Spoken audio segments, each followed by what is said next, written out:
For 3 years, 72-year-old Harriet Ann Williams was a servant and an ATM in her own daughter's home, paying for her room with her entire Social Security check. Her only joy was a weekly lottery ticket, a small, hopeful ritual.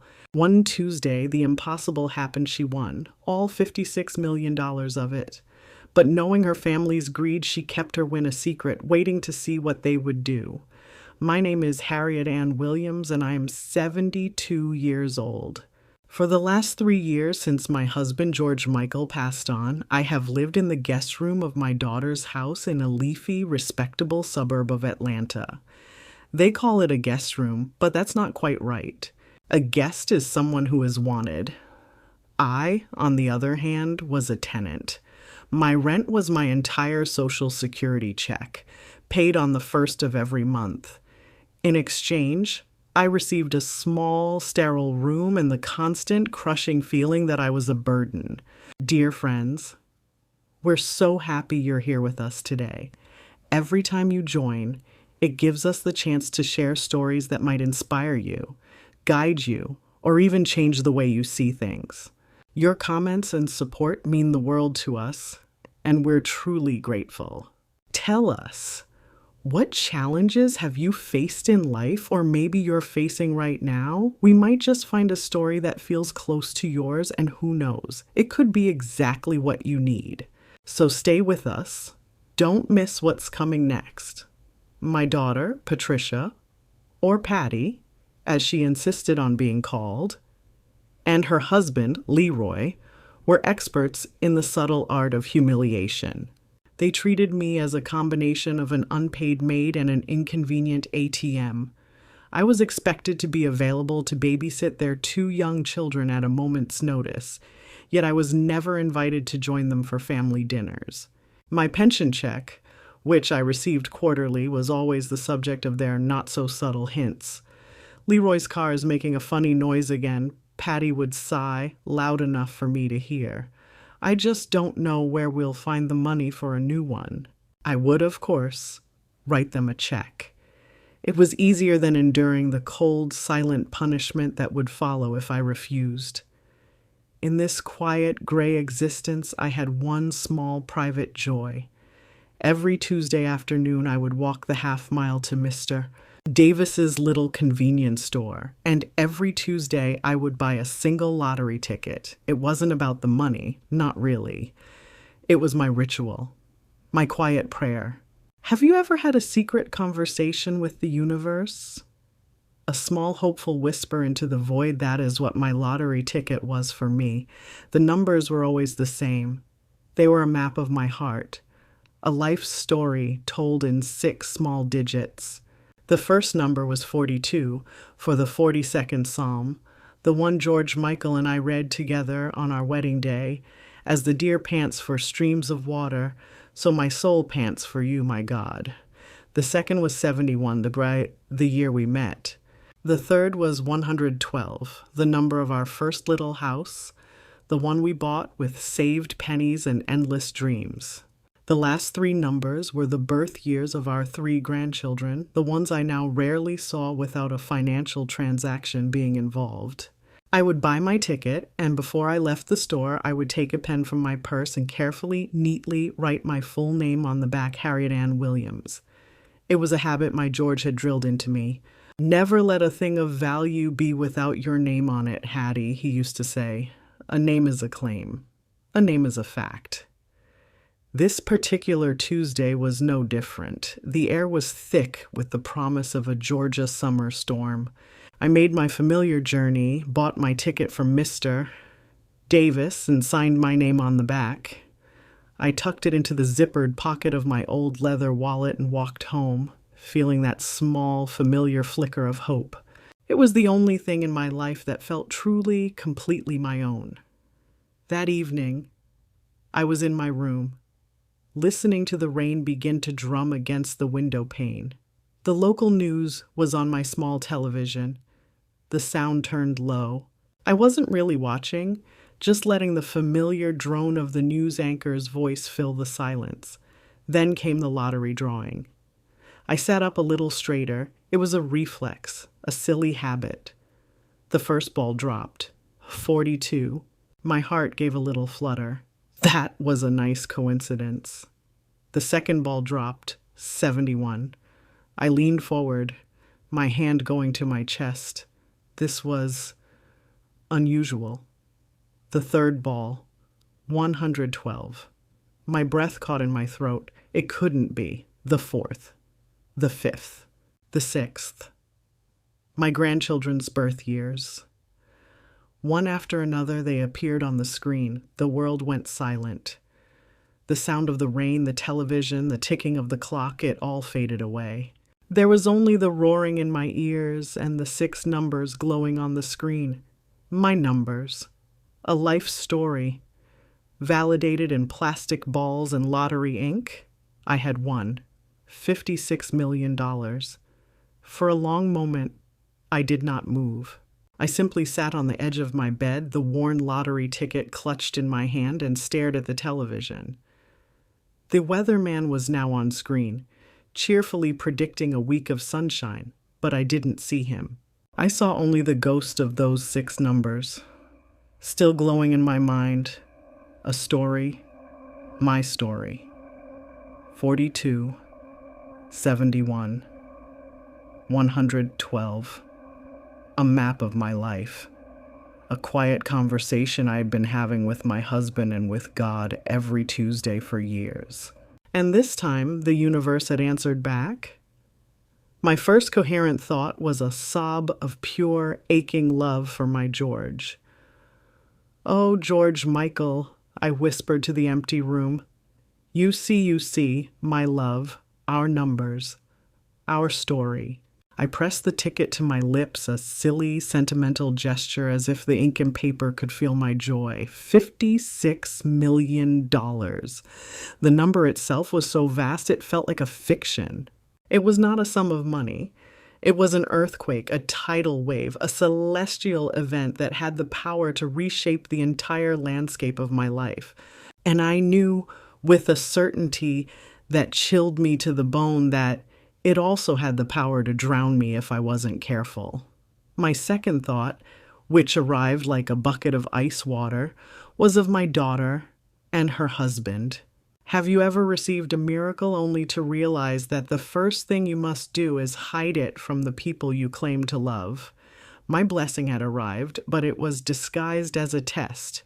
It was a test of my children's character, a test of their love, of their decency, and it was a test I knew, with a mother's broken and aching heart, they were destined to fail spectacularly. My first instinct, a lifetime of maternal habit, was to run out of my room, to wave the ticket in the air, to share this incredible, impossible news, to shout, "We're saved, our worries are over." But 40 years as a school teacher had taught me one indelible lesson: you never, ever give a loaded weapon to a reckless child. And in the hands of my daughter and her husband, $56 million was the most dangerous weapon in the world. So I did the hardest thing I've ever done.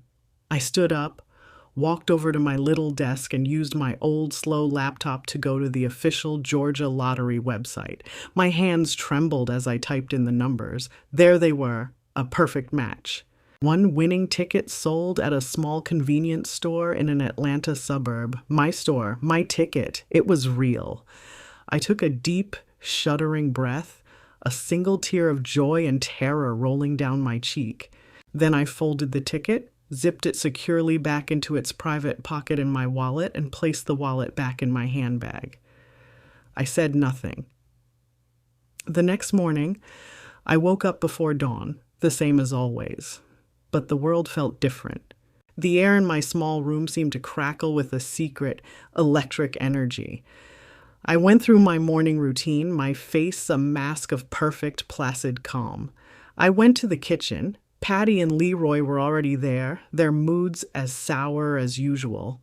Leroy was complaining about the stock market. Patty was complaining about the cost of their son's private school.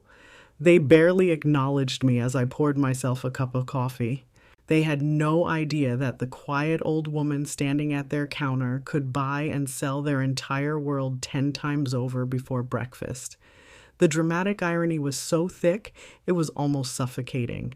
I knew what I had to do.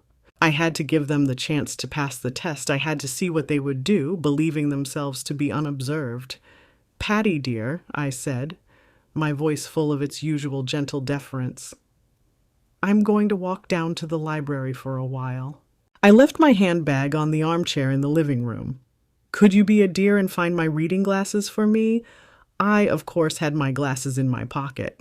"For heaven's sake, Mama, can't you keep track of anything?" She sighed, but she got up and went into the living room. I stood in the kitchen doorway and watched. I saw her open my handbag. I saw her rummage through it, her movements impatient. Her hand stopped. She had found the zippered pocket. Curiosity, that fatal, greedy impulse, got the better of her. I saw her unzip it. I saw her pull out the small folded lottery ticket. "What's this?" she muttered to herself. She unfolded it, her eyes scanning the numbers. Then she froze, her whole body going rigid. She pulled out her phone, her fingers flying across the screen. I could see the lottery website from where I stood. Her eyes darted back and forth between the phone and the ticket. A strange, strangled sound escaped her lips. "Leroy," she whispered, her voice a choked, incredulous squeak. "Leroy, get in here, now!" Leroy came rushing into the living room, his face a mask of alarm. "What is it, Patty?" "What's wrong?" he asked, his eyes darting around the room, expecting some kind of emergency. My daughter didn't answer. She simply held up the small lottery ticket in one trembling hand and her phone displaying the winning numbers in the other. He stared at her, uncomprehending. "What is that? Check the numbers, Leroy," she whispered, her voice hoarse with a dawning manic glee. "Check the damn numbers." He took the ticket from her hand. He looked at it, then at the phone, then back at the ticket. His brow furrowed in concentration, then his eyes widened. I saw the exact moment the number registered in his brain, $56 million. The blood drained from his face only to be replaced by a rush of crimson. "No," he breathed. "Number, way, yes." Patty shrieked, the sound finally breaking free from her throat. And then the dam of their composure burst. It was a scene of pure, unrestrained madness. They started screaming, shouting, jumping up and down in the middle of their perfectly curated living room. Leroy grabbed Patty and swung her around, her feet leaving the floor. They were laughing, crying, and shouting all at once. "We're rich. We're rich, baby. Oh my God, we are rich." I stood in the doorway watching them. In their frantic, joyous greed, they never once looked at me, the woman who had brought this feast to their table. In their minds, I was not a person. I was simply the landscape upon which their miracle had occurred. My presence, my ownership, was a detail so insignificant it had been completely erased by the blinding light of the jackpot. They never said, "You won, Mama." They only ever screamed, "We won." Have you ever seen the future of your own money being planned out by people who believe with absolute certainty that it belongs to them? It is a chilling, out-of-body experience. "A new Cadillac," Leroy shouted, his eyes wild with possibility. "No, a Escalade, the biggest one they make. A new house," Patty shrieked back, "in Buckhead with a pool and a tennis court. Oh, I am going to make Susan from the club so jealous her face will crack." They spoke of new cars, of new houses, of exotic vacations and designer clothes. They spoke of paying off their debts and quitting their jobs. Not once did they speak of a new doctor for my arthritis. Not once did they speak of a more comfortable life for the woman who had actually, factually, won. They were so blinded by the golden glare of $56 million that they failed to see the single most important detail on that little slip of paper. The one my dear husband had taught me to always include, my name. I remained in the doorway, my face a carefully constructed mask of grandmotherly confusion and vicarious joy. I clapped my hands together softly. "Oh my," I said, playing the part of the slightly senile old woman they believed me to be. "Isn't that just wonderful for you two, wonderful mama? It's a miracle," Patty said, finally acknowledging me, though her eyes were still glazed over with dollar signs. She hugged me, a brief performative squeeze. "Our lives are never going to be the same."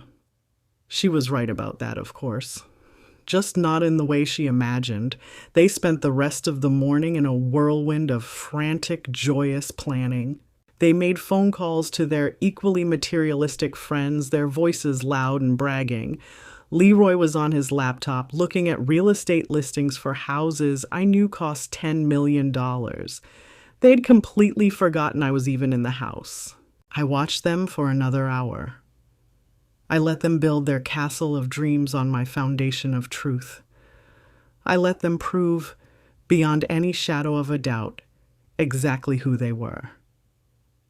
The test was over, the results were in, and they had failed more completely than any student I had ever taught. Satisfied, I turned and walked quietly back to my room. I closed the door, shutting out the sound of their manic, greedy celebration. I sat on my bed in the quiet, the test results clear in my mind. The exposition of my story was now complete. The players had revealed their hands, and I knew exactly what the next act was going to be. The day after they found my lottery ticket, the house was filled with a new kind of energy, the manic, reckless confidence of people who believed they had been granted a kingdom without ever having to fight a single battle. They were drunk on a future that wasn't theirs, and I knew with a quiet, certain satisfaction that their hangover was going to be magnificent. They awoke not as my daughter and son-in-law, but as the self-proclaimed king and queen of Atlanta.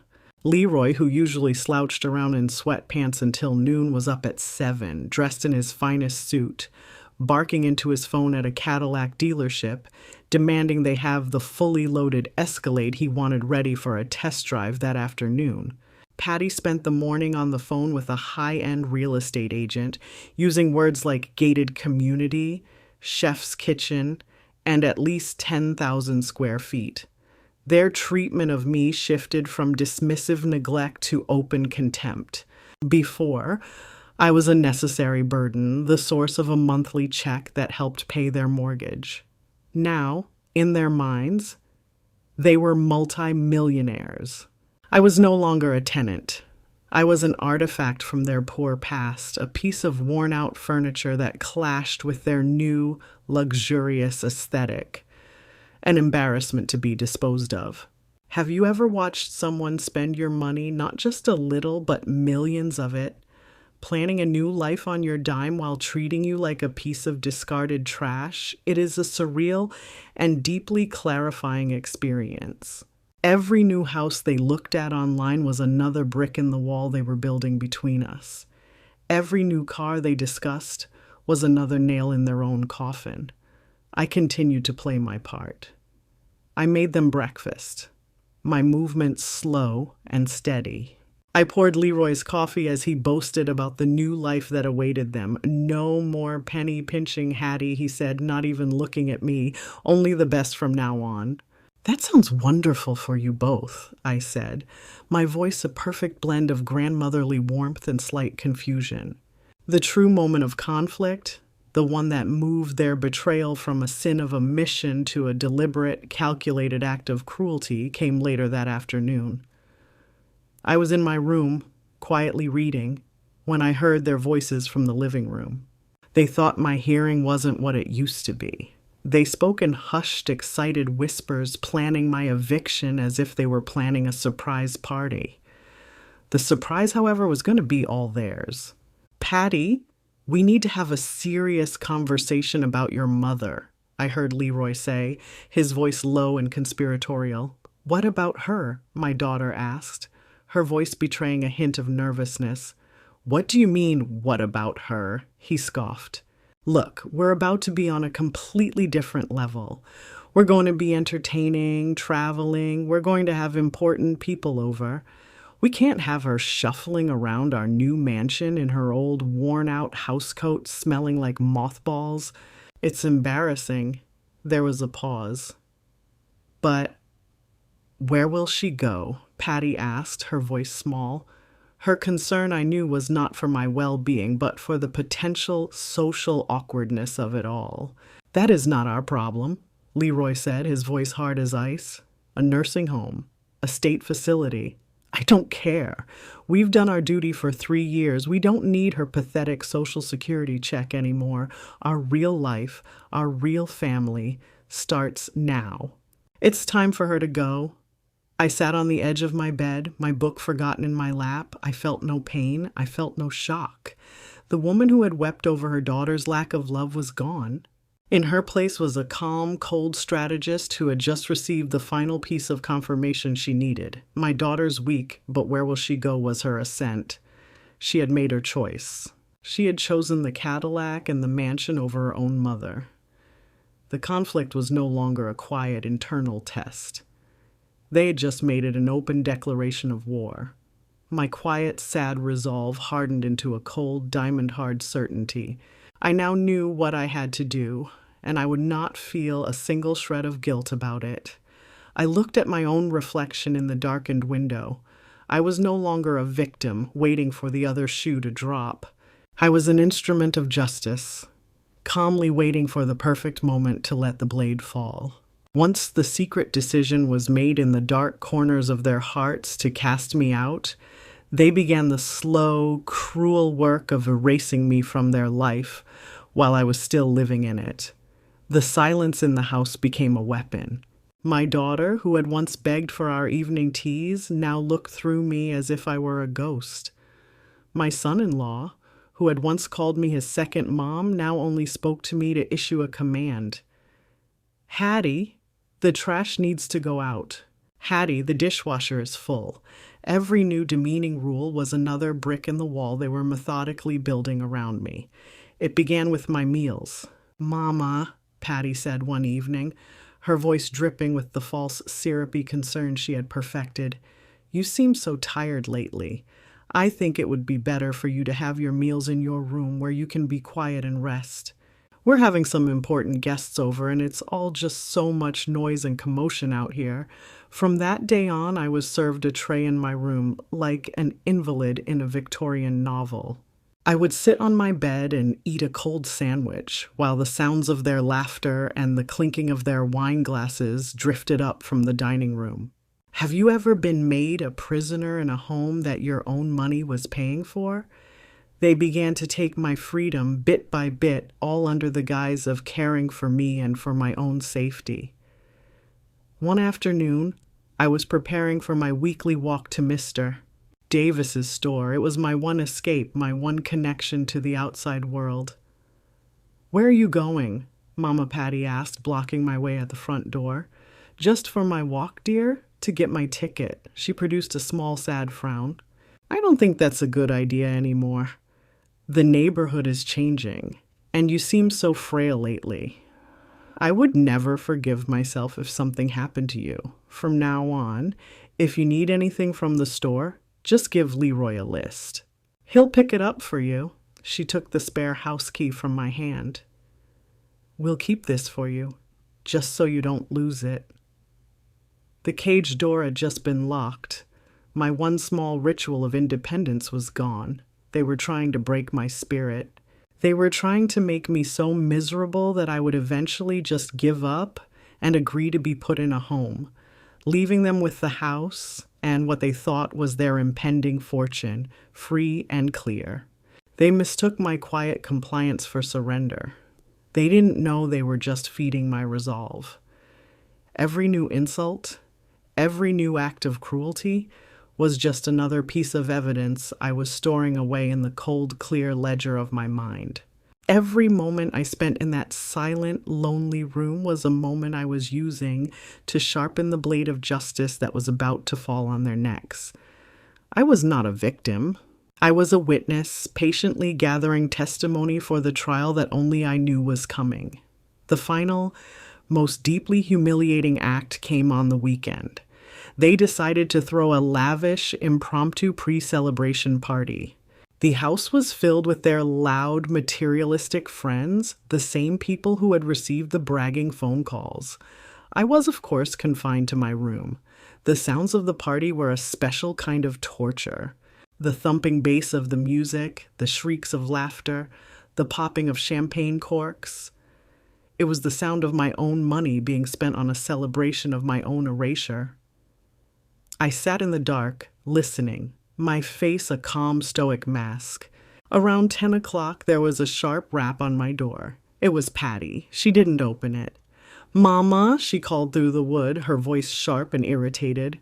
"Could you please keep your television down? Our guests are trying to have a conversation in the garden, and we can hear it." I looked at my little television. It was not on. It had not been on all evening. They were hearing a ghost, a phantom noise from a woman who was already so invisible to them they didn't even know if she was making a sound or not.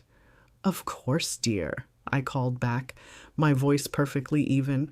I sat there in the total, profound silence of my room, listening to the sounds of them celebrating their false fortune, a fortune they believed was built on my weakness.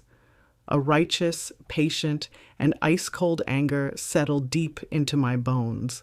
My test was complete. The evidence was gathered. It was almost time to deliver the final lesson.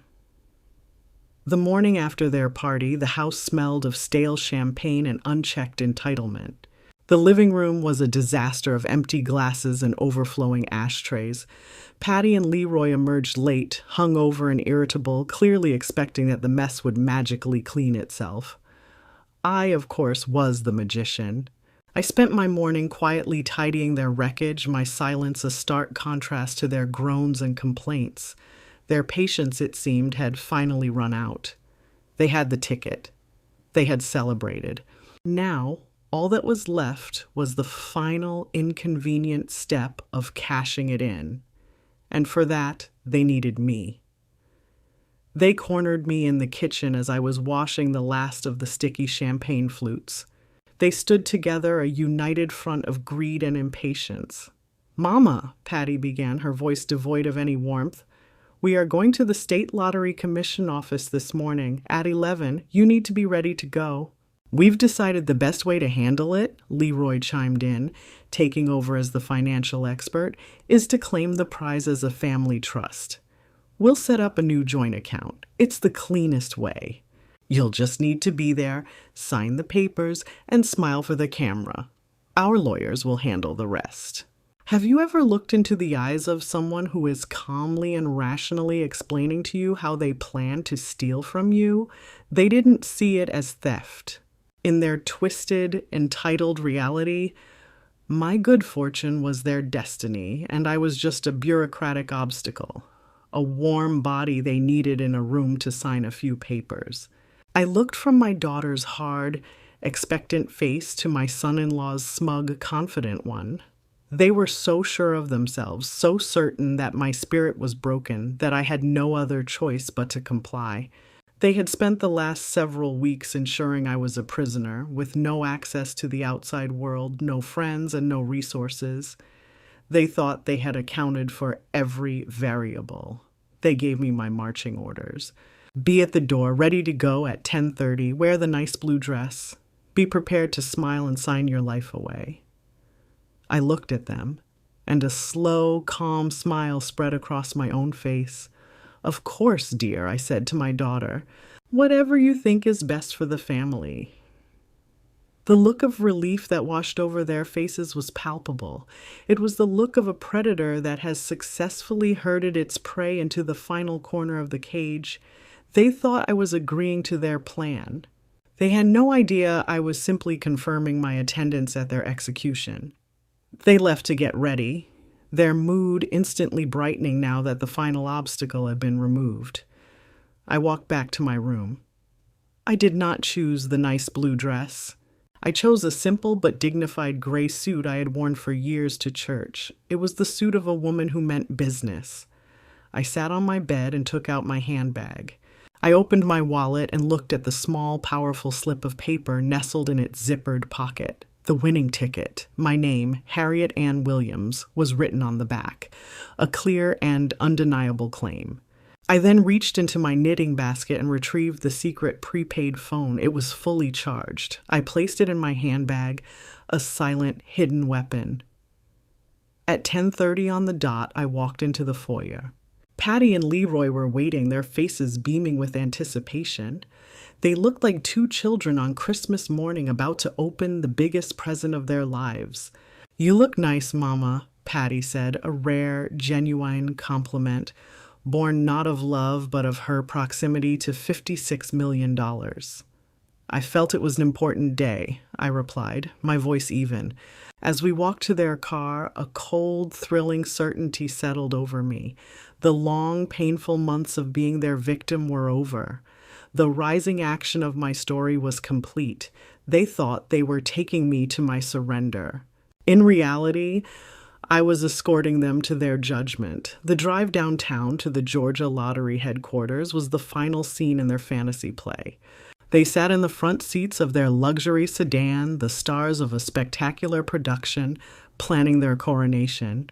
I was a silent, supporting character in the back seat, the quiet old woman who held the secret script that revealed how the play was truly going to end. They were giddy, their conversation a grotesque waterfall of materialism. "I'm thinking the Buckhead Mansion is the way to go, Patty Cake," Leroy said, drumming his fingers on the steering wheel. "Gotta have at least 12,000 square feet, a 6-car garage for the new fleet, and a pool house," Patty added, scrolling furiously through real estate listings on her phone, "and a full-time chef. Susan will absolutely die when she sees it. She'll just die." They argued playfully about whether to buy the Bentley or the Aston Martin first. They planned a month-long trip to the Amalfi Coast. They debated the merits of diamond clarity and the thread count of Egyptian cotton sheets. Have you ever listened to someone gleefully plan a future that you know with absolute certainty will never happen? It is a profoundly strange and somber experience. Every mansion they mentally constructed was a castle in the sand, and I could already hear the tide of reality coming in to wash it all away.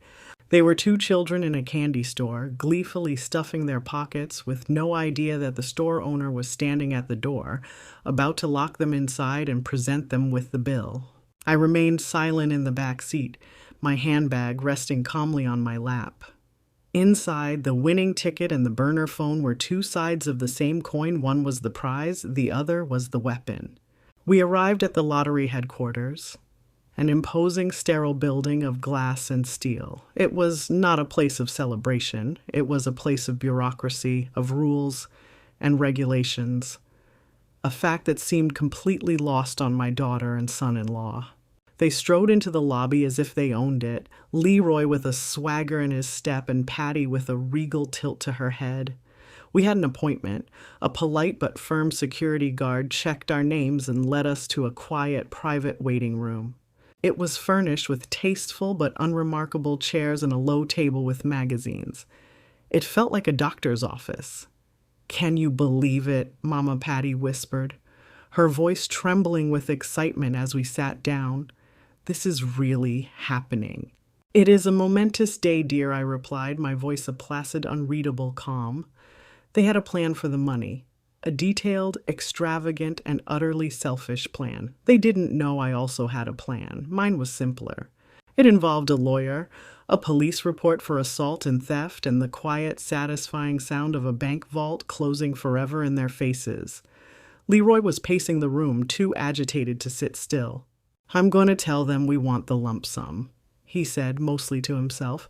"No point in stretching it out. We'll take it all now, pay the taxes, and be done with it." I looked at my watch. It was 10:55 a.m. Our appointment was at 11. I stood up slowly. "I'm just going to use the ladies' room before we go in," I announced. "Hurry up, Mama," Patty said, distracted, already looking at a yachting magazine. "Don't keep our new life waiting." I walked out of the waiting room and into the quiet, empty hallway, but I did not turn toward the restroom.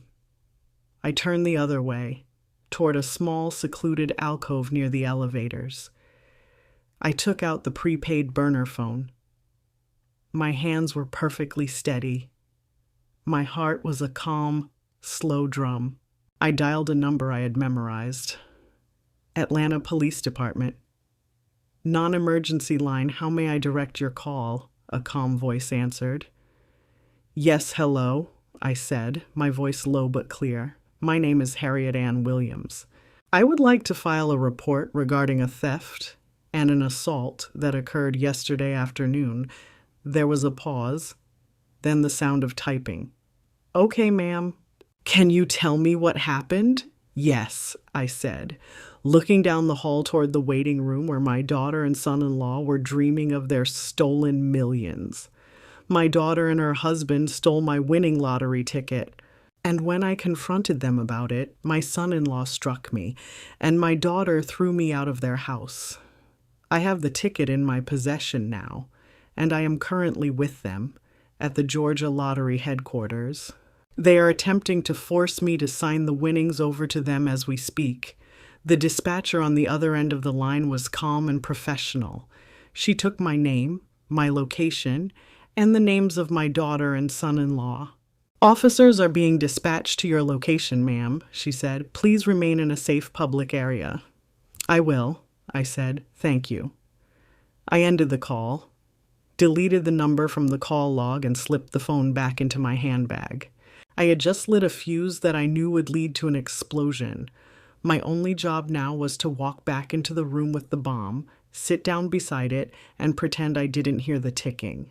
I smoothed the front of my suit, composed my face into a mask of placid, grandmotherly calm, and walked back into the waiting room. Patty looked up annoyed. What took you so long, Mama? They're ready for us. Indeed, a professional-looking woman with a clipboard was standing at the doorway. Mr. and Mrs. Thompson, Mrs. Williams. If you'll follow me, please. We were led into a formal boardroom. A long, polished table dominated the space, surrounded by imposing leather chairs. 3 other people were already seated, a stern-looking man in a suit, who I presumed was a lawyer for the commission, another man in a different suit who was the head of security, and a woman who introduced herself as the director of prize claims. Have you ever been in a room where everyone is seeing a completely different reality? Patty and Leroy saw a finish line, the final glorious step before their coronation. The lottery officials saw a standard, multi-million-dollar legal procedure. I, however, saw a perfectly baited trap, and in the far-off distance of my mind, I could already hear the faint, approaching wail of a siren. Congratulations on this incredible win, the director said, her voice polite but all business. Before we proceed, we need to verify the ticket and the identity of the claimant. May I see the ticket, please, Leroy? Beaming, slid the ticket across the polished table. The director examined it carefully under a desk lamp, checking the serial numbers against her computer screen.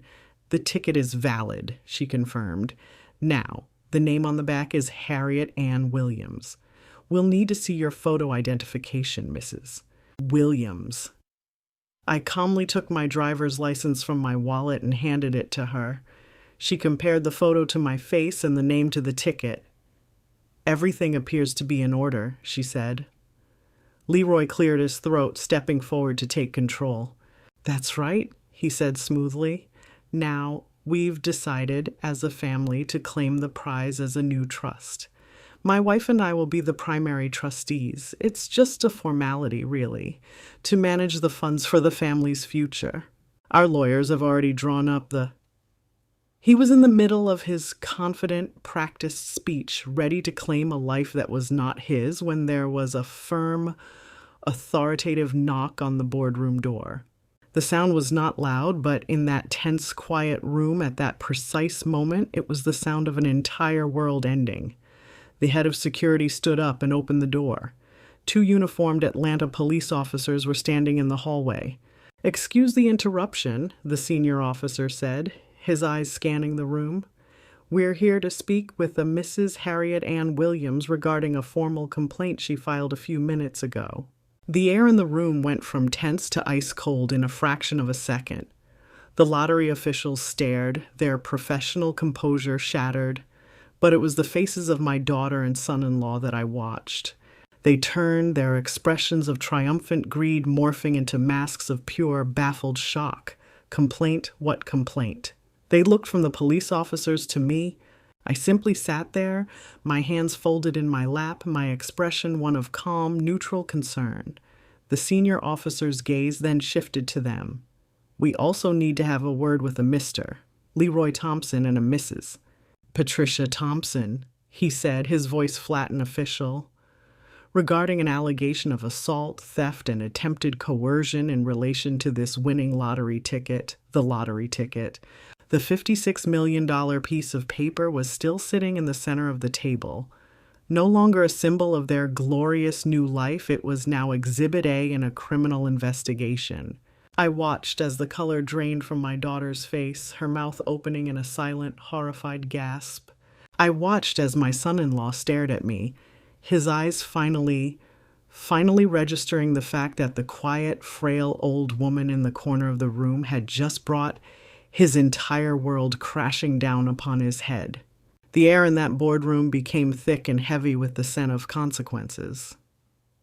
The $56 million lottery ticket, which had been an object of fantasy and desire just moments before, had transformed. It was no longer a prize to be won. It was a motive. It was Exhibit A in a crime. And the trial of my daughter and her husband had just begun, not in a fancy courtroom, but right here in this cold, quiet room under the unforgiving glare of the fluorescent lights. The director of prize claims was the first to recover. She looked from the police officers to the ticket on the table, then to her own lawyer. He gave a single, almost imperceptible nod. Given the official nature of this complaint, the director announced, her voice now a stiff, formal monotone, the Georgia Lottery Commission is immediately suspending this prize claim. The ticket will be secured in our vault, pending the full resolution of the police investigation. This meeting is over. That single statement was the sound of the door slamming shut on their dream. Have you ever seen a king and queen dethroned in an instant? They had walked into that room as triumphant, untouchable millionaires to be. They were about to walk out as common criminal suspects, their imaginary crowns clattering to the floor, replaced by the cold, hard weight of the law. The senior police officer was the model of professional calm. Mrs. Williams, he said, his voice respectful, we'll need to take a formal, detailed statement from you. We can do that right here if you're comfortable. I am, I said, my voice clear and steady. Mr. and Mrs. Thompson, the other officer said, turning to my daughter and son-in-law. We will need you to accompany us to the precinct downtown for questioning. Questioning, Leroy blustered, his face a dark, mottled red. This is absurd. This is a family misunderstanding. She's a confused old woman. Sir, the officer said, his voice hardening, a formal complaint of assault and grand theft has been made. You are not under arrest at this time, but you are required to come with us for questioning. You can do so voluntarily, or we can make it official. I strongly advise you to choose the former. Patty finally broke. A loud, ugly sob tore from her throat. Mama, she wailed, looking at me, her eyes wild with a desperate, terrified plea. Mama, stop this. Tell them it's a mistake. I looked at my daughter, this woman who had dragged me by the hair and left me on a cold sidewalk less than 24 hours before. I felt a deep, aching pity for her, but my resolve was a wall of granite. I simply met her gaze and said nothing. While one officer gently escorted a weeping Patty and a stone-faced, seething Leroy out of the boardroom and toward a future they had never imagined, the other sat down with me. The lottery officials remained as official witnesses. I told my story. My voice was even and clear. I did not embellish. I did not need to. The truth in its simple, brutal honesty was a far more effective weapon than any lie. I spoke of their cruelty, of their greed, of the assault, of the theft, of their plan to coerce me here today. With every word I spoke, I could feel the last lingering wisps of my fear turning into a quiet, righteous, and unshakable power. When I was finished, there was a profound silence in the room. The officer closed his notepad. "Thank you, Mrs. Williams," he said, his voice full of a respect I had not heard from anyone in years. "You were very brave." After the police left, the lottery officials treated me with a gentle, profound deference. They offered me water, coffee, a car to take me wherever I needed to go. They assured me that the ticket, my ticket, was now in the most secure vault in the state of Georgia, waiting for me. I was no longer an inconvenience, a burden, a crazy old woman. I was the verified winner of $56 million and the victim of a serious crime. I finally stood up to leave, my composure intact. I walked out of that boardroom, my head held high. The development of the action was complete. The conflict had reached its explosive peak. I looked at the empty chairs where my daughter and her husband had sat just an hour before, their hearts so full of their arrogant dreams. They were empty now, and in that emptiness, my new life could finally begin. I walked out of the Georgia Lottery headquarters and into the bright, indifferent Atlanta afternoon. The world looked the same as it had just a few hours before, but I was a different woman. I was no longer a victim, a tenant, or a ghost. I was the sole verified winner of a $56 million prize and the key witness in a felony investigation against my own daughter and her husband. I was now a resident of a world I had never known, a world of lawyers on call and decisions that held the weight of a person's future. I had won my freedom, but the victory came with a terrible new burden, the power to decide the fate of my own child. My first call was to Mr. Franklin. He was, as always, one step ahead of me. "I've been waiting for your call, Hattie," he said, his voice calm and reassuring. "There's a car waiting for you on the corner of Peachtree and West. It will take you to the Four Seasons. I've booked you a suite under the name Eleanor Williams. Rest. I will meet you there in 1 hour." The hotel suite was breathtaking. From my window on the 40th floor, I could see the entire city spread out below me like a map. It was a world of power and influence, a world that until today I had only ever seen from the ground. When Franklin arrived, he brought not just his briefcase, but a profound sense of gravity. He explained the immediate legal reality. Patty and Leroy had been taken downtown for questioning. Given the evidence, the ticket with my name, the police report I filed from the lottery office itself, and the testimony of the lottery officials, the district attorney's office was already drafting charges. "They are in serious trouble, Hattie," he said. "Grand theft, attempted fraud, and with your testimony about the assault, it could be worse. Derek, as the primary actor, is almost certainly facing prison time. The question now," he said, his eyes full of a gentle, somber respect, "is what you want to do about Monique. What is the true meaning of justice? Is it the cold, impartial letter of the law that demands a precise punishment for every crime, or is there room for a mother's mercy, even for a child who has betrayed you so completely?" This was my final, most difficult test. Franklin laid out the options as the DA would likely see them. "You are the victim here," he explained. "Your wishes will carry enormous weight. If you demand they prosecute to the fullest extent of the law, they will. Monique would likely serve time in prison alongside her husband." He let that sink in. The image of my daughter, my only child, in a prison uniform, made my heart ache with a pain that was sharper than any of Derek's insults. "The other path," he continued, "is one of conditional mercy. You could tell the DA that you do not wish to see your daughter incarcerated. In exchange for her full and public confession, her testimony against Derek, and her agreement to enter into long-term psychological counseling, the DA might be willing to offer her a plea deal, probation, perhaps, instead of prison. Derek, however, will face the full storm. There will be no mercy for him." My lawyer laid out the legal pathways. My mind, however, was on a different path. It was a memory from 30 years ago, of a little girl with bright eyes and a scraped knee crying in my arms because she had fallen while chasing a butterfly. The little girl who loved sunflowers. I had to make a choice that would honor the memory of that little girl, even as it punished the monster she had allowed herself to become. I thought of her dragging me by the hair. I thought of her standing by silently as her husband struck me. I thought of her gleeful, greedy face as she planned to steal my life savings. But I also thought of that little girl. I looked at Franklin. My decision made. It was not a decision of forgiveness. It was a decision of profound, heartbreaking, and final maternal duty. It would be my last lesson to her. Derek is a wolf, I said, my voice steady. He knew exactly what he was doing. He belongs in a cage. But Monique is my daughter. I will not be the one to send her to prison. I took a deep breath, but she must face the truth of what she has done. She will not be allowed to hide behind him or play the victim. She must earn her freedom. Tell the district attorney we will agree to the second option, but on one condition.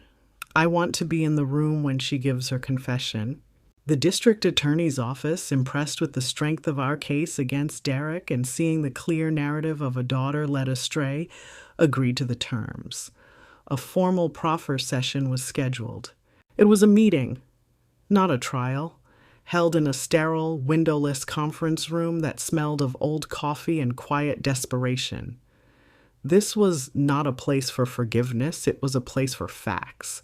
My daughter sat across the long table from me, a stranger in a cheap, ill-fitting suit her public defender had likely advised her to wear. Her face, once so perfectly polished and proud, was pale and puffy from crying. Her hands trembled where they lay on the table.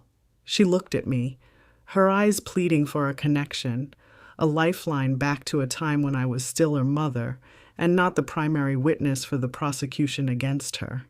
I offered none. This was not a family reunion. It was a legal proceeding, the final painful chapter of a book I was now being forced to close. The assistant district attorney, a sharp, no-nonsense woman, began the proceedings.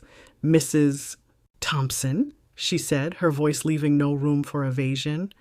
You are here today to provide a full and truthful account of the events leading up to the charges against your husband and your own role in those events.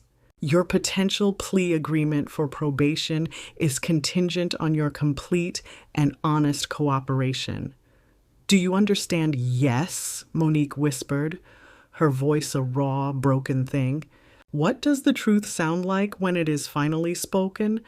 After years of being buried under layers of lies and greed, it is not a triumphant shout. It is a quiet, ugly, and heartbreaking whisper.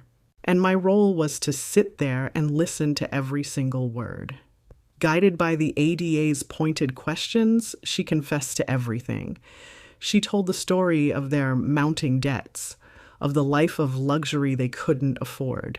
She admitted that the plan to have me move in was Derek's idea, a calculated scheme to get their hands on my life savings. She described how they had lied to me, manipulated me, and fraudulently added my name to their mortgage. She spoke of the lottery ticket, of their immediate selfish assumption that the money was theirs, of their cruel decision to throw me out the moment they thought they no longer needed me. And then, her voice dropping even lower, she confessed to the events of that final morning. He hit her, she stammered, tears now streaming freely down her face, and I grabbed her. I dragged her to the door. I threw her out. I did that to my own mother. I sat as still as a statue, my hands folded in my lap. I listened to the ugly, brutal truth of it all, and I felt nothing but a profound, empty sorrow. The daughter I had loved was well and truly gone. When the formal confession was over, the ADA looked at me. Mrs. Williams, she said gently, as per our agreement, you may speak now if you wish. This was my condition. This was the final lesson. I stood up slowly, my old bones aching, but my spirit was straight as steel. I did not look at the lawyers or the court reporter. I looked directly at my daughter. She looked up at me, her eyes a desperate plea for a forgiveness I could not yet give her. She thought this confession was her punishment. She didn't understand that it was also her only possible path back to the light. I have nothing to say about the money, Monique, I said, my voice quiet but carrying to every corner of the silent room. That is just paper. What you did not just betray me. You betrayed the memory of your father who loved you without question. You betrayed the bright, kind little girl you used to be, the one who loved sunflowers. The law will give you probation. A judge will give you a second chance. That is more than you gave me. I paused, letting the weight of the words settle. Your real sentence, I continued, is that you will have to wake up every morning for the rest of your life and look at your own face in the mirror, knowing what you did. I hope for your own soul's sake that one day you learn how to do that with honesty. I turned, nodded to Mr. Franklin, and walked out of the room without looking back. I left her there with the wreckage of her life and the quiet, terrible weight of her own truth. My partner's story was over. I walked out of the cold, sterile building of the district attorney's office and into the warm, humid Atlanta afternoon. I felt lighter than I had in years. I had not offered forgiveness, and I had not received a true apology. I had simply witnessed the truth being spoken raw and unfiltered, and the truth, it turned out, was its own form of liberation. Mr. Franklin walked beside me, his usual stoic expression softened by a look of profound respect. You were the strongest person in that room, Hattie, he said quietly. I was the only one with nothing left to lose, I replied, and the words felt stark and true. In the car on the way back to the hotel, he explained the legal road ahead. It was no longer a road, really. It was a straight, short path to a dead end for Derek. With Monique's formal confession and her agreement to testify, Franklin said, the case against her husband is airtight. The DA won't even need to go to trial. They'll offer him a plea bargain, a significant prison sentence in exchange for avoiding a public, humiliating trial. He will take it. For Derek, the war is over. And for Monique, I asked, my voice barely a whisper, the DA will honor our agreement. She'll plead guilty to a lesser charge, receive a long period of probation, court-mandated counseling, and a substantial amount of community service. She will have a criminal record, but she will not go to prison.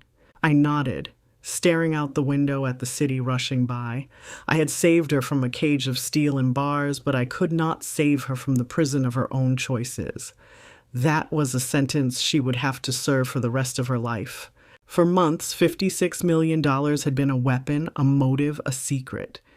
Now it was just a number in an account, waiting. The real prize was not the money. The real prize was the quiet, the peace, and the freedom to decide what to do with the rest of my life. Back in the quiet serenity of my hotel suite, I felt a profound sense of an ending. The drama was over. The villains were vanquished. The story, it seemed, was complete. But as I stood looking out that panoramic window at the city, at the thousands of lives moving and intersecting below me, the victory felt hollow. Justice for one woman, for myself, felt incomplete. My lawyer talked about smart investments, tax shelters, and wealth management, but my mind was on something else entirely.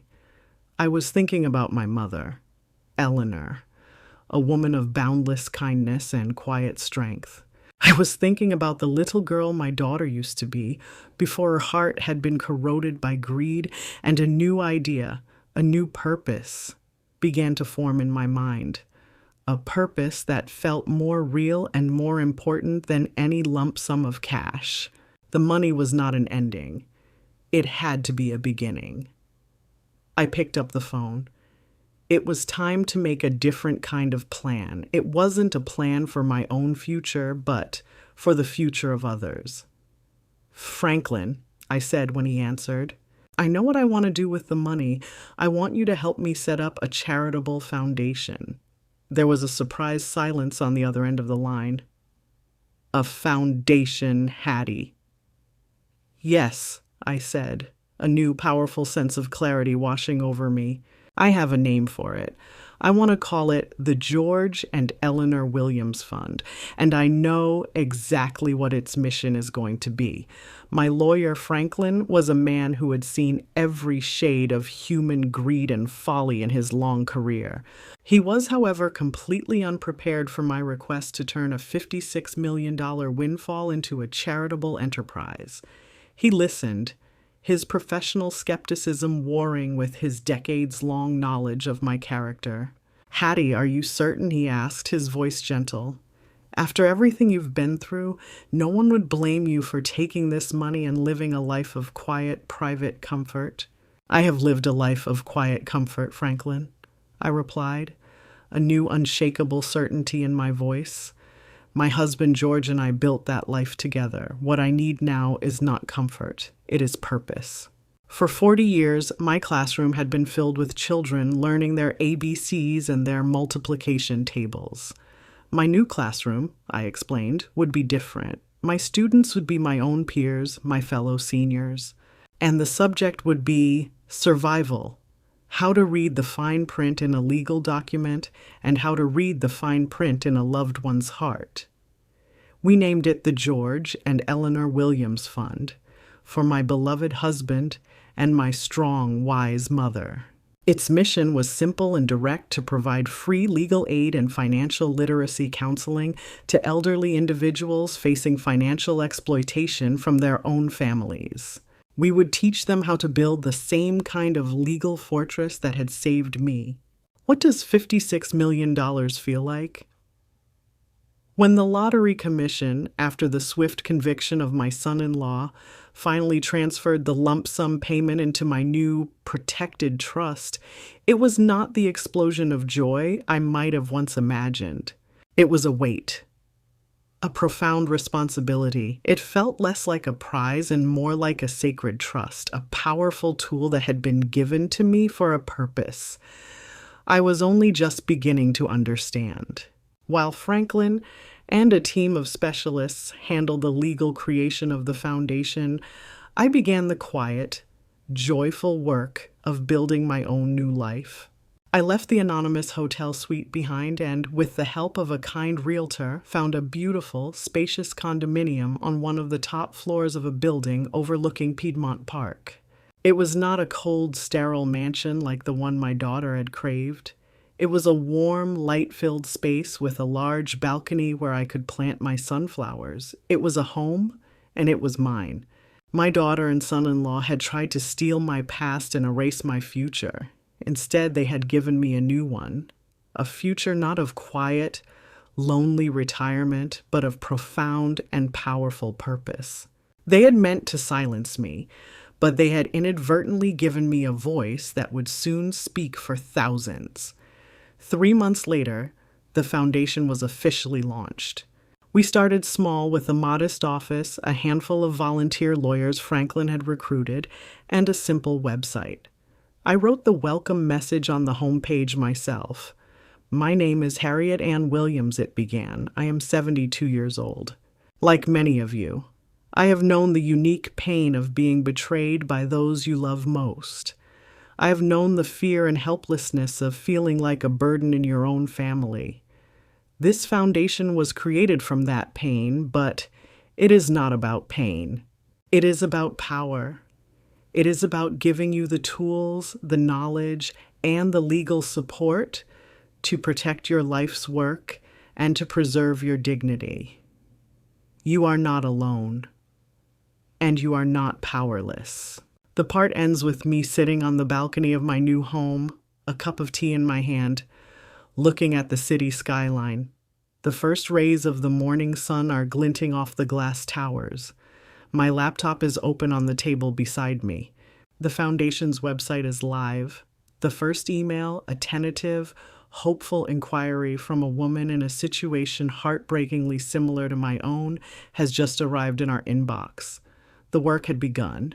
In my old life, My days were measured by my daughter's moods and my son-in-law's demands. They were long, gray stretches of time, punctuated by moments of anxiety and quiet humiliation. In my new life, my days are measured by a different metric entirely: the number of people we can help, the quiet victories we can win against the predators who hide within families. 2 years have passed since the foundation opened its doors. The George and Eleanor Williams Fund has become a small but mighty force for good in the Atlanta community. Our office is not a sleek corporate headquarters, but the ground floor of a converted Victorian house, filled with comfortable armchairs, warm light, and the constant, reassuring aroma of brewing coffee. It is a place designed to feel safe. I am here every day. I am not the director. We have a wonderful young woman who manages the operations. I am not a lawyer or an accountant. My official title is client advocate, but my real job is to be the first person a frightened senior speaks to when they walk through our door. My job is to listen. I listen to stories of sons who drain their mothers' bank accounts, of daughters who pressure their fathers to change their wills, of grandchildren who steal credit cards. Each story is a unique heartbreak, but they are all bound by a common thread of love being twisted into a weapon of exploitation. I listen, and then I share a small piece of my own story. I don't share the ugly details, only the essential truth. I know how it feels to be betrayed by your own child, I tell them. I know how it feels to be made to think you are crazy or a burden. You are not. And you are not alone. In sharing my own vulnerability, I give them the strength to find their own voice. What does it mean to build a legacy? I used to think it was about the money you leave behind for your children. Now I know the truth. A true legacy is not what you leave for people. It is what you leave inside of people. The hope, the strength, the knowledge that they are not powerless. My new family is here, within these walls. It is Franklin who serves as the chairman of our board, his wisdom a guiding light. It is the fierce young lawyers who fight for our clients with a passion that inspires me. It is the other volunteers, men and women my own age, who have found a new purpose in their retirement. And it is the clients themselves, a brave, resilient community of survivors who support each other. Do I ever think of my daughter and her husband? Sometimes in quiet moments. They are a closed chapter in a book I have long since finished reading. I have heard through the grapevine that their lives are a ruin of their own making. After Derek's plea bargain resulted in a 5-year prison sentence, the lawsuits from his investors bankrupted what little they had left. Monique, with no money and no social standing, divorced him. I am told she now lives in a small apartment somewhere, working a menial job, a ghost of the glittering queen she once thought she was. I feel no anger towards her, only a distant, aching pity for a woman who sold her own soul for a kingdom that was never real. They chose a path of taking. I have chosen a path of giving. And I have found that giving is its own far sweeter and far more lasting form of wealth. The part ends at our foundation's annual fundraiser. It is not a lavish gala, but a simple, heartfelt gathering in a community garden. I am standing near a bed of sunflowers speaking with a woman I first met 6 months ago, a woman whose children had tried to have her declared incompetent. Today, thanks to our lawyers, she is safe, and her children are facing a court order. She hugs me, her eyes full of tears of gratitude. "You saved my life, Hattie," she says. "No, dear," I tell her, my own eyes misting over. "You saved your own. We just reminded you that you had the strength to do it." I look around at the small, joyful crowd, at the faces of the people whose lives have been touched by the fund, by the legacy of my George and my mother. The sun is setting, casting a warm, golden glow. This is my harvest. This is my true family. The sun set on our small gathering, painting the Atlanta sky in brilliant hues of orange and deep purple. A year ago, a sunset was just a painful marker for the end of another long, lonely day. Now, it felt like a quiet, beautiful promise of another purposeful morning to come. As the last of our guests and volunteers began to depart, offering warm hugs and promises to see me next week, I found a quiet bench near the edge of the community garden. From here, I could see the tall, proud heads of the sunflowers we had planted, their faces still turned towards the last vestiges of the light. I think about Monique in moments like this, not with the sharp, hot anger of betrayal anymore, but with the dull, quiet ache of a wound that has healed into a permanent scar. I see the happy, healthy families at our events, the elderly parents laughing with their grown children, and I think of her as a sad, cautionary lesson. A lesson in what happens when you mistake the glitter of money for the warmth of love, when you see a parent not as a person, but as a stepping stone. I mourn the little girl who loved sunflowers, and I have made my peace with the fact that she is gone forever, replaced by a stranger who must now live with the consequences of her own choices. It's a beautiful evening, isn't it? I looked up. It was Mrs. Gable, the woman whose children had tried to have her declared incompetent. She was no longer the frightened, trembling woman I had first met. Her eyes were clear and she stood tall, a new, hard-won confidence in her posture. She sat beside me on the bench. We didn't speak for a long time, simply watching the fireflies begin to dance in the twilight. "My granddaughter called me today," she said finally, her voice soft, "just to chat. First time in 2 years she's called without asking for something. That's wonderful news, Mary," I said. She nodded, a small, grateful smile on her face. "Thank you, Hattie," she said, placing her hand on mine. "This is my family now. This quiet, unbreakable bond of shared experience, of survival, of mutual respect. This is the true inheritance. Is it possible to be grateful for a tragedy? I would never be grateful for the pain, for the cruelty, for the punch that landed on my jaw.